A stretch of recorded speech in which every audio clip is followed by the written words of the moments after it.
अरे रिक्शा वाले पूरी जिंदगी यही चलाता रहेगा क्या?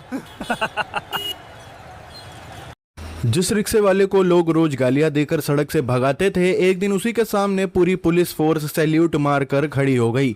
लेकिन असली झटका तब लगा जब उस बूढ़े रिक्शे वाले ने शहर के सबसे बड़े आदमी का ऐसा राज खोला जिसे सुनकर सबके होश उड़ गए। तेज धूप से जलती दोपहर थी। लखनऊ की भीड़ भाड़ वाली सड़कों पर लोग अपने काम में भाग रहे थे। हॉर्न की आवाजें, धूल, ट्रैफिक और लोगों की चीख पुकार के बीच एक पुराना पीला रिक्शा धीरे धीरे सड़क पर चल रहा था। उसे चला रहा था लगभग 58 साल का दुबला पतला आदमी। चेहरे पर सफेद दाढ़ी, फटे हुए कपड़े, आंखों में अजीब सी शांति और दर्द। लोग उसे कल्लू रिक्शे वाला कहकर बुलाते थे। कोई किराया देने के बाद भी उसे गालियां देता, कोई पैसे फेंक कर चला जाता, तो कोई अमीर लड़के सिर्फ मजाक उड़ाने के लिए उसके रिक्शे में बैठते और वीडियो बनाते। लेकिन वो आदमी हर अपमान को चुपचाप सह लेता था, मानो उसे इन सब की आदत पड़ चुकी हो। उसी शहर में नई पुलिस कमिश्नर की पोस्टिंग होने वाली थी और पूरे शहर में चर्चा थी कि इस बार सरकार ने किसी बेहद खतरनाक और ईमानदार अफसर को भेजा है जिसने कई बड़े गैंगस्टरों का सफाया किया था।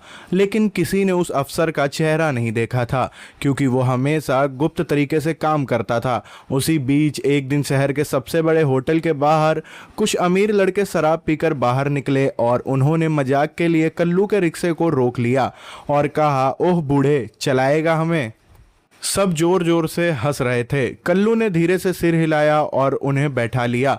लेकिन रास्ते में उन लड़कों ने उसका मजाक उड़ाना शुरू कर दिया। कोई उसके सिर पर थप्पड़ मार रहा था, कोई वीडियो बना रहा था। तभी उनमें से एक लड़के ने कहा, तेरी औकात बस यही रिक्शा चलाने की है। ये सुनते ही पहली बार कल्लू की आंखों में हल्का सा गुस्सा चमका, लेकिन उसने खुद को शांत रखा। तभी अचानक सड़क पर एक छोटी बच्ची दौड़ती हुई आई और तेज रफ्तार से एक ट्रक उसकी तरफ बढ़ने लगा। आसपास खड़े लोग सिर्फ चीखते रह गए। लेकिन अगले ही पल कल्लू ने बिजली जैसी फुर्ती से रिक्शा मोड़ा और बच्ची को धक्का देकर बचा लिया। खुद सड़क पर बुरी तरह गिर पड़ा। उसके सिर से खून बहने लगा। भीड़ जमा हो गई, लेकिन वही अमीर लड़के हंसते हुए वीडियो बनाते रहे। तभी दूर से पुलिस की कई गाड़ियां सायरन बजाती हुई आई।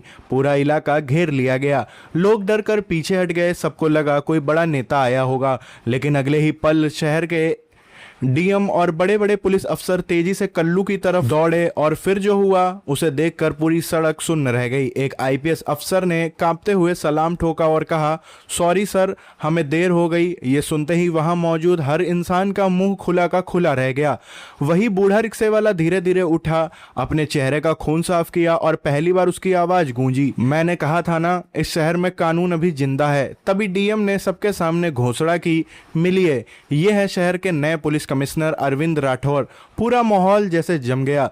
जिन लोगों ने कुछ मिनट पहले उसे गालियां दी थी, उनके हाथ कांपने लगे। अमीर लड़कों के चेहरे का रंग उड़ चुका था क्योंकि जिस बूढ़े रिक्शे वाले को वो सड़क का गरीब आदमी समझ रहे थे, वो असल में पूरे शहर का सबसे बड़ा पुलिस अफसर था। लेकिन असली झटका अभी बाकी था। कमिश्नर अरविंद राठौर ने उन लड़कों की तरफ देखकर कहा, मैं पिछले 6 महीने से इस शहर में रिक्शा चलाकर लोगों की असली सोच देख रहा था। कौन गरीब की इज्जत करता है और कौन पैसे के नशे में इंसानियत भूल चुका है। ये सुनते ही मीडिया वाले कैमरा लेकर दौड़ पड़े। पूरा शहर लाइव देख रहा था। तभी अरविंद ने एक पुलिस वाले को इशारा किया और बोला, इन लड़कों के फोन चेक करो। जांच शुरू हुई तो पता चला वो सिर्फ बिगड़े अमीर लड़के नहीं थे, बल्कि शहर के सबसे बड़े ड्रग्स रैकेट से जुड़े हुए थे। पुलिस तुरंत हरकत में आ गई, लेकिन तभी उन लड़कों में से एक घबराकर बोला, तुम जानते नहीं हो मेरे पापा कौन है? अरविंद हल्का सा मुस्कुराया और बोला, तुम्हारे पापा को भी आज पता चल जाएगा कानून किसे कहते हैं। तभी अचानक वहां काली एसयूवी आकर रुकी और उसमें से शहर का सबसे बड़ा बिजनेसमैन महेश सिंघानिया उतरा, जिसे देखकर पुलिस वाले भी तनाव में आ गए क्योंकि पूरे शहर में उसकी पकड़ थी। वो सीधे अपने बेटे के पास आया और गुस्से में बोला, मेरे बेटे को हाथ लगाने की हिम्मत कैसे हुई? लेकिन अगले ही पल अरविंद राठौर उसके बिल्कुल सामने जाकर खड़ा हो गया। दोनों की आंखें टकराई और सड़क पर सन्नाटा छा गया। फिर अरविंद ने धीरे से कहा, 20 साल पहले तुम बच गए थे महेश, लेकिन इस बार नहीं बचोगे। ये सुनते ही महेश का चेहरा सफेद पड़ गया क्योंकि ये सिर्फ एक कमिश्नर और बिजनेसमैन की लड़ाई नहीं थी। इसके पीछे छिपा था 20 साल का पुराना ऐसा राज जिसने पूरे शहर की नींद उड़ानी थी। महेश सिंघानिया के चेहरे पर पहली बार डर साफ दिखाई दे रहा था। सड़क पर खड़ी भीड़ कुछ समझ ही नहीं पा रही थी कि आखिर एक साधारण रिक्शे वाला और शहर के सबसे ताकतवर बिजनेसमैन के बीच ऐसा कौन सा रिश्ता है। लेकिन कमिश्नर अरविंद राठौर की आंखों में जलता हुआ गुस्सा बता रहा था कि यह सिर्फ कानून की लड़ाई नहीं बल्कि अधूरे बदले की शुरुआत है। तभी महेश ने खुद को संभालते हुए हल्की हंसी के साथ कहा, कमिश्नर साहब, लगता है रिक्शा चलाते चलाते दिमाग भी खराब हो गया है। लेकिन अरविंद चुप रहा। उसने अपनी जेब से एक पुरानी टूटी हुई घड़ी निकाली और महेश की आंखों के सामने लहराई। वो घड़ी देखते ही महेश के पैरों तले जमीन खिसक गई। उसके हाथ कांपने लगे क्योंकि ये वो घड़ी थी जो 20 साल पहले एक ईमानदार पुलिस ऑफिसर विक्रम राठौर पहना करता था। अरविंद की भारी आवाज गूंजी कि याद आया, या मैं वो रात भी याद दिलाऊं जब तुमने मेरे पिता को मरवाया था। यह सुनते ही पूरी सड़क पर सन्नाटा छा गया। मीडिया कैमरे तेजी से उनकी तरफ घूम गए। महेश के बेटे के चेहरे का रंग उड़ चुका था क्योंकि शहर में हमेशा कहा जाता था कि विक्रम राठौर एक एक्सीडेंट में मारा गया था, लेकिन आज पहली बार कोई उसे मर्डर बता रहा था। अरविंद की आंखों में आंसू चमक उठे लेकिन आवाज पत्थर जैसी कठोर थी और वो कहता है, मेरे पिता इस शहर के सबसे बड़े ईमानदार अफसर थे। अरविंद की आंखों में आंसू चमक उठे लेकिन आवाज पत्थर जैसी कठोर थी। वो कहता है, मेरे पिता इस शहर के सबसे ईमानदार अफसर थे। उन्होंने तुम्हारे ड्रग्स और हथियारों के काले धंधे का सच खोज लिया था, इसीलिए तुमने उन्हें रास्ते से हटा दिया। भीड़ में खड़े लोग एक दूसरे का चेहरा देखने लगे। तभी महेश और जोर से चिल्लाया, बकवास बंद करो। लेकिन उसी पल अरविंद ने इशारा किया और कई पुलिस अफसर एक आदमी को पकड़कर वहां ले आए। उसे देखते ही महेश के होश उड़ गए। वो उसका पुराना ड्राइवर रमेश यादव था जो 20 साल पहले अचानक गायब हो गया था। रमेश कांपती आवाज में बोला, मैंने अपनी आंखों से देखा था, महेश साहब ने ही विक्रम सर की गाड़ी के ब्रेक कटवाए थे। सड़क पर खड़े लोग दंग रह गए। तभी महेश गुस्से में पागल हो उठा और अचानक अपनी कार की तरफ भागा। लेकिन अरविंद पहले से तैयार था। उसने जोर से कहा, कोई गोली नहीं चलाएगा, इसे जिंदा पकड़ना है। और फिर शहर की सड़क पर ऐसा पीछा शुरू हुआ जिसे देखकर लोगों की सांसें रुक गईं। महेश की काली एसयूवी ट्रैफिक चीरती हुई भाग रही थी। पीछे पुलिस की दर्जनों गाड़ियां सायरन बजाते हुई दौड़ रही थी। खुद अरविंद बाइक लेकर उसके पीछे था। बारिश शुरू हो चुकी थी, सड़कें फिसलन भरी हो गई थी। तभी महेश ने अपनी कार से गोली चलानी शुरू कर दी। लोग चीखते हुए इधर उधर भागने लगे।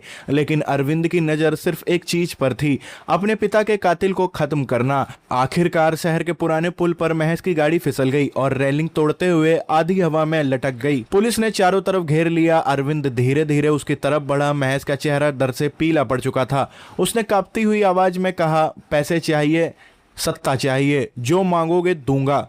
अरविंद की आंखें भर आई। उसने कहा, 20 साल पहले भी मेरे पिता बिक सकते थे, लेकिन वो ईमानदार थे। तभी अचानक महेश ने छुपी हुई पिस्तौल निकालकर अरविंद पर तान दी। लेकिन गोली चलने से पहले ही पीछे से एक महिला आईपीएस अफसर ने महेश के हाथ पर गोली मार दी। पिस्तौल नीचे गिर गई। वो अफसर कोई और नहीं बल्कि अदिति शर्मा थी, जिसने पिछले 6 महीने अरविंद के साथ गुप्त मिशन में काम किया था। महेश दर्द से चीखा और अगले ही पल पुलिस ने उसे जमीन पर गिराकर हथकड़ी लगा दी। सड़क पर खड़े लोग तालियां बजाने लगे। मीडिया चीख रही थी, शहर का सबसे बड़ा अपराधी गिरफ्तार हो चुका है। लेकिन तभी महेश हंसने लगा, एक खतरनाक डरावनी हंसी के साथ। उसने खून थूकते हुए कहा, तुम जीत गए अरविंद, लेकिन तुम्हें अभी तक ये नहीं पता कि तुम्हारे पिता की मौत में सिर्फ मैं नहीं था। यह सुनते ही अरविंद जैसे पत्थर बन गया क्योंकि महेश की कांपती उंगली धीरे धीरे शहर के पुलिस मुख्यालय की तरफ उठ रही थी। महेश सिंघानिया की गिरफ्तारी के बाद पूरा शहर खुशी मना रहा था। न्यूज चैनल लगातार दिखा रहे थे कि कैसे एक साधारण रिक्शे वाला निकला शहर का नया पुलिस कमिश्नर। लेकिन उस चीज के बीच भी अरविंद राठौर के चेहरे पर सुकून नहीं था क्योंकि महेश जाते जाते एक ऐसा सच बोल गया था जिसने उसकी पूरी जिंदगी हिला दी थी कि तुम्हारे पिता के दुश्मन सिर्फ बाहर नहीं पुलिस विभाग के अंदर भी थे। यही बात अरविंद के दिमाग में हथौड़े की तरह गूंज रही थी। अगले ही दिन उसने अपने पिता विक्रम राठौर के 20 साल पुराने केस की हर बंद फाइल दोबारा खुलवाई। रात दिन जांच शुरू हुई, पुराने रिकॉर्ड निकाले गए, गवाहों को बुलाया गया और धीरे धीरे सच सामने आने लगा। हर सबूत एक ही नाम की तरफ इशारा कर रहा था, डीसीपी सूरज प्रताप। वही आदमी जिसे अरविंद बचपन से अपना आदर्श मानता था, जिसने उसके सिर पर हाथ रखकर उसे बड़ा किया, उसे आईपीएस बनने का सपना दिखाया। वही आदमी उसके पिता के खिलाफ साजिश में शामिल था। ये सच अरविंद के लिए किसी तूफान से कम नहीं था। उस रात पूरे पुलिस मुख्यालय में तनाव था। बाहर मीडिया की भीड़ जमा थी, अंदर अफसर फुसफुसा रहे थे और अरविंद अकेला सूरज प्रताप के कैबिन की तरफ बढ़ रहा था। दरवाजा खुला तो सूरज शांत बैठा था, जैसे उसे पहले से सब पता हो। उसने धीरे से कहा, मुझे मालूम था एक दिन तुम यहाँ तक पहुंच जाओगे। अरविंद की आंखें लाल थी। उसने कांपती आवाज में पूछा, क्यों किया आपने ये सब? कुछ पल तक सूरज चुप रहा, फिर खिड़की के बाहर देखते हुए बोला, तुम्हारे पिता बहुत ईमानदार थे, इतना ईमानदार कि शहर के बड़े लोग उनसे डरने लगे थे। महेश सिंघानिया और उसके लोग चाहते थे कि विक्रम रास्ते से हट जाए और मैंने कमजोरी दिखा दी। अरविंद का दिल टूट चुका था। उसे लग रहा था कि जैसे उसके बचपन की हर याद झूठ थी। सूरज की आंखों में भी पछतावा साफ दिख रहा था। उसने कहा, हर दिन मैंने अपने गुनाह का बोझ उठाया, इसीलिए मैंने तुम्हें अपने बेटे की तरह पाला, शायद खुद को माफ कर सकूं। कमरे में सन्नाटा छा गया। बाहर बारिश शुरू हो चुकी थी। तभी अरविंद ने गहरी सांस ली और कहा, कानून से बड़ा कोई नहीं होता, ना आप ना मैं। अगले ही पल पुलिस अंदर आई और सूरज प्रताप को गिरफ्तार कर लिया गया। पूरे शहर में भूचाल आ गया। कई बड़े अफसरों और कारोबारियों के नाम सामने आए। महीनों तक जांच चली, अदालत में केस चला और आखिरकार महेश सिंघानिया समेत पूरे गिरोह को सजा मिली। शहर का सबसे बड़ा अपराध नेटवर्क को खत्म कर दिया गया था। लेकिन कहानी का सबसे भावुक दिन तब आया जब उसी सड़क पर एक बड़ा समारोह रखा गया। जहां कभी लोग कल्लू रिक्शे वाला कहकर अरविंद का मजाक उड़ाते थे, आज वही हजारों लोग खड़े थे। सड़क फूलों से सजी थी। पुलिस फोर्स लाइन बनाकर सैल्यूट दे रही थी और बीच में अरविंद का वही पुराना रिक्शा रखा था। मीडिया कैमरे चमक रहे थे। तभी एक छोटा गरीब बच्चा भीड़ से निकलकर अरविंद के पास आया और मासूमियत से बोला, साहब, क्या गरीब लोग भी बड़े आदमी बन सकते हैं? ये सुनते ही अरविंद कुछ सेकंड तक चुप रहा, फिर मुस्कुराकर घुटनों पर बैठ गया और बच्चे के कंधे पर हाथ रखकर बोला, बेटा, बड़ा आदमी पैसे से नहीं अपने कर्मों से बनता है। ये सुनते ही वहां खड़े लोगों की आंखें भर आई। आईपीएस अफसर अदिति शर्मा मुस्कुराते हुए उसे देख रही थी। तभी अरविंद अपने पुराने रिक्शे के पास गया। उसने धीरे से उसके हैंडल को छुआ और कहा, इसी रिक्शे ने मुझे शहर का असली चेहरा दिखाया। फिर उसने आदेश दिया कि शहर में गरीब और मजदूरों के लिए नई योजनाएं शुरू की जाएंगी। फुटपाथ पर रहने वाले बच्चों की पढ़ाई का खर्च पुलिस विभाग उठाएगा और कोई भी इंसान सिर्फ गरीबी की वजह से अपमानित नहीं होगा। धीरे धीरे पूरा शहर बदलने लगा। लोग सड़क पर गरीबों को देखकर हंसने की बजाय मदद करने लगे और कई साल बाद भी जब कोई उस सड़क से गुजरता तो वहां लगे एक बड़े बोर्ड पर लिखी लाइन जरूर पढ़ता कि इंसान की पहचान उसके कपड़ों से नहीं, उसके चरित्र से होती है। और उस लाइन के नीचे एक तस्वीर लगी थी, एक साधारण रिक्शे वाले की, जो असल में पूरे शहर का सबसे ईमानदार पुलिस कमिश्नर निकला।